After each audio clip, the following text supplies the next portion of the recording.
100 কোটি টাকার ত্রাণের যে প্রকল্প আমাদের, এটা বাস্তবায়নের জন্য কিছু থাকবে ত্রাণ সামগ্রী বিতরণ, সেটা আনুমানিক 2.5 থেকে 3 হাজার মেট্রিক টন খাবার এবং ত্রাণ সামগ্রী থাকবে। এই 2.5 থেকে 3 হাজার মেট্রিক টন খাবার, যেটা আমরা যার বেশিরভাগই আমাদের কেনা হয়ে গেছে, বাকিটা আমরা কিনবো, অন প্রসেস আছে। এর মধ্যে 100 ফ্যামিলির জন্য আমাদের শুধু চাল 25 কেজি করে, 1 লক্ষ ফ্যামিলির জন্য 25 কেজি করে চাল আমরা দেবো ইনশাআল্লাহ। এর জন্য 1250 টন চাল আমরা অর্ডার করেছি, আরও কিছু চাল আমাদের কাছে আছে। সব মিলিয়ে আমরা 1 লক্ষ পরিবারের মধ্যে এগুলো বিতরণ করব।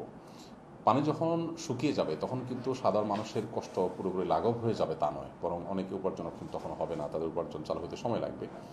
তখন ওই সময়টা যাতে তারা সার্ভাইভ করতে পারে, সেজন্য আমরা 25 কেজি করে চাল 1 লক্ষ পরিবারকে দেবো ইনশাআল্লাহ।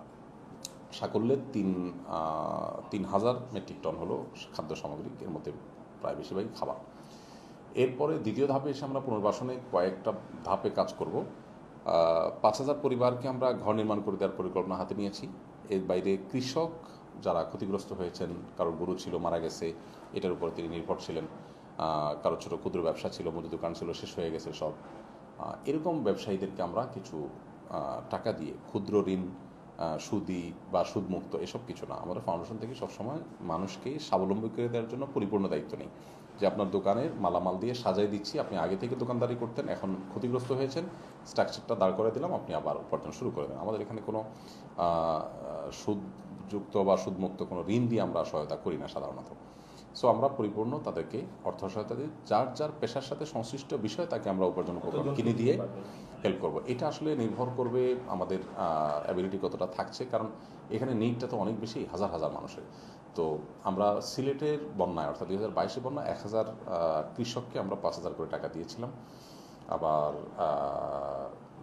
অনেক মানুষকে আমরা ঘর করে দিয়েছিলাম। তো এখানে আমরা কতটা পারবো ফিগারটা এখানে বলা কঠিন, তবে ঘরের জন্য আমরা 5,000 একটা লক্ষ্যমাত্রা ঠিক করেছি। আচ্ছা, এর বাইরে যারা মারা গেছেন অথচ তিনি ফ্যামিলির একমাত্র উপার্জনক্ষম ব্যক্তি ছিলেন, তার উপর ডিপেন্ডেন্ট ছিল পরিবার, তো এইরকম পরিবারগুলোকে খুঁজে বের করে তাদের পরিবারের একটা উপার্জনের স্থায়ী বন্দোবস্ত আমরা করবো ইনশাআল্লাহ। এর বাইরে আরও 2-3টি কার্যক্রম আমাদের আছে। অনবরত শুধু বন্যা হতে থাকবে আর আমরা ত্রাণ দিতে থাকবো, এটা আসলে শুধুমাত্র এটুকুই আমাদের মানে পরিতৃপ্তির জায়গা নয়। এই জন্য বন্যা যাতে না হয়, মাননীয় প্রধান উপদেষ্টা মহোদয় শুরুর দিকে বলেছিলেন যে বন্যা না হয় যেন সেই ব্যবস্থা, সেই বুদ্ধি আপনারা বের করেন বা সেই কার্যক্রম হাতে নেন। আমরা আসুনা ফাউন্ডেশন থেকে একটা পরিকল্পনা করেছি যে বন্যা যাতে না হয়, নিয়ন্ত্রণ করা যায়, সেজন্য খালগুলোকে পরিচ্ছন্নতার অভিযান আমরা সরকারের সাথে লিয়াজোগ করে, সরকারের অনুমোদন নিয়ে এবং তাদের সহযোগিতা নিয়ে আমরা আমাদের উদ্যোগে এটা করার চেষ্টা করব। কতটা পারবো আমরা জানি না, তবে এটা প্রয়োজনীয় একটা কাজ। আমি চৌমোহানি, নোয়াখালী, আপনার ফেনী রাস্তার ধার দিয়ে যে বিশাল বড় খাল চলে গেছে, আমি ছোটোবেলা থেকে দেখে আসছি, এই খালটা দখল হয়ে আছে, এটা ড্রেজিং হচ্ছে না, নাব্যতা হারিয়ে গেছে। যদি এটার আমরা সঠিকভাবে এটাকে পরিচ্ছন্ন এবং খালের যে প্রবাহ ঠিক রাখতে পারতাম, আজকে হয়তো যে পানিবন্দী মানুষ আছে তাদের লাঘব, কষ্ট কিছুটা হলেও লাঘব হতো। তো আমরা পরিকল্পনা করছি যে আসুনা ফাউন্ডেশন এই তহবিল থেকে আমরা সম্ভব হলে বন্যা দুর্গত মানুষের এই দুর্গতিটা যেন প্রতি বছরই না হয়, সেজন্য কিছু পদক্ষেপ আমরা নেব, এরকম একটা প্ল্যান আমাদের আছে ইনশাআল্লাহ।